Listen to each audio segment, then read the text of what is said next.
தற்போது கிடைக்கப்பெற்ற முக்கிய தகவல். ஓபிஎஸ்க்கு ஆளுநர் பதவி. பாஜக வெளியிட்ட முக்கிய அறிவிப்பு. நண்பர்களே, நம்ம போடக்கூடிய வீடியோக்கள் உங்களுக்கு பிடிச்சிருக்கு அப்படின்னா லைக் அண்ட் சப்ஸ்கிரைப் பண்ணிக்கங்க. 2026 சட்டமன்ற தேர்தல் என்பதற்கு இன்னும் 2 மாத காலங்கள் தான் இருந்து கொண்டிருக்கிறது. இந்த 2 மாத காலத்திற்குள்ளாகவே அந்தந்த அரசியல் கட்சிகள் ஏகப்பட்ட வேலைப்பாடுகளை பார்க்குறாங்க.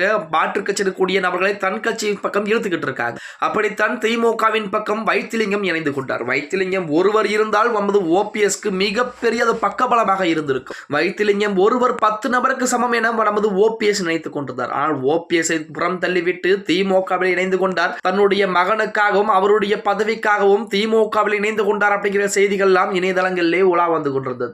இப்படிப்பட்ட ஒரு சூழலில் ஓபிஎஸ் தனிமரமாக இருக்கிறார். ஓபிஎஸ்ஸின் பின்னால் இருக்கக்கூடிய மற்றொரு நபர், அதாவது மாநிலங்களவை எம்பியாக இருந்த தர்மர் அவர்கள் கூட நேரம் அதிமுகவிலே இணைந்து கொண்டார். அடுத்தபடியாக பண்ருட்டி ராமச்சந்திரன் மட்டும்தான் இருக்கிறார். பண்ருட்டி ராமச்சந்திரன் தனி கட்சி ஆரம்பிப்பார் அல்லது விஜயுடன் இணைய போகிறார் அப்படிங்கிற செய்திகள் எல்லாம் வெளியாகி கொண்டிருக்கிறது. இப்போ ஓபிஎஸ் தனிமரமாகத்தான் இருந்து கொண்டிருக்கிறார்.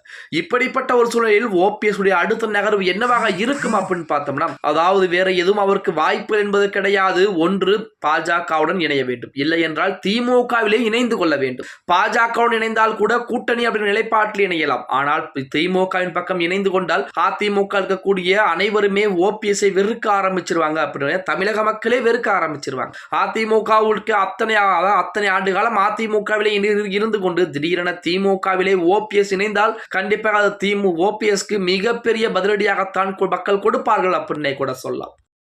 அதன் காரணமாக ஓபிஎஸ் அடுத்த வேறுகட்ட ஒரு முடிவை எடுத்திருப்பதாகவும் செய்திகள் என்பது வெளியாகி கொண்டிருக்கிறது. அதாவது பாஜக இருக்கக்கூடிய முக்கியமான தலைவரிடம் பேச்சுவார்த்தை என்பது நடத்தி இருக்கிறாராம். நாயனர் நாகேந்திரனிடமும் அண்ணாமலையிடமும் பேச்சுவார்த்தை என்பது நடத்தி இருக்கிறார். நானும் அதிமுக பாஜக கூட்டணிக்குள்ளே வந்து விடுகிறேன். எனக்கு 2026 சட்டமன்ற தேர்தலிலே எனக்கு வாய்ப்பு கொடுக்காவிட்டாலும் பரவாயில்லை, என் மகன் ரவீந்திரநாத் அவர்களுக்கு வாய்ப்புகளை கொடுங்கள். எனக்கு ஆளுநர் பதவியோ அல்லது வேறு ஏதேனும் ஒரு பதவிகளோ கொடுத்து எனக்கும் அதிமுகவிற்கும் எந்த சம்மதம் இல்லாத போல் நான் இருந்து கொள்கிறேன் என நமது ஓபிஎஸ் அவர்கள் பேச்சுவார்த்தை என்பது நடத்தியிருக்கிறார். இந்த தகவல் நேரடியாக உள்துறை அமைச்சர் கூடிய அமித்ஷாவிடம் சொல்லப்பட்டிருக்கிறது. அமித்ஷா அவர்களும் இதற்கு சரி என்று சொல்லிவிட்டார். மிக விரைவாகவே அதிமுக பாஜக கூட்டணி என்டிஏ கூட்டணியிலே நமது ஓபிஎஸ் அவர்கள் இணைவார் அப்படிங்கிற எதிர்பார்ப்புகள் மற்றும் தற்சமயம் அதிகரித்துக் கொண்டிருக்கிறது அப்படின்னே கூட சொல்லலாம். இன்னொரு புறத்திலே நமது ஓபிஎஸ் அவர்கள் சமீபத்தில் நேற்று தினம் கூட சேகர் பாபுவை சந்தித்து பேச்சுவார்த்தை என்பது நடத்தியிருந்தார். அந்த சந்திப்பு என்பது மரியாதை நிமித்தமான சந்திப்பு அப்படிங்கிற மாதிரி சொன்னாலுமே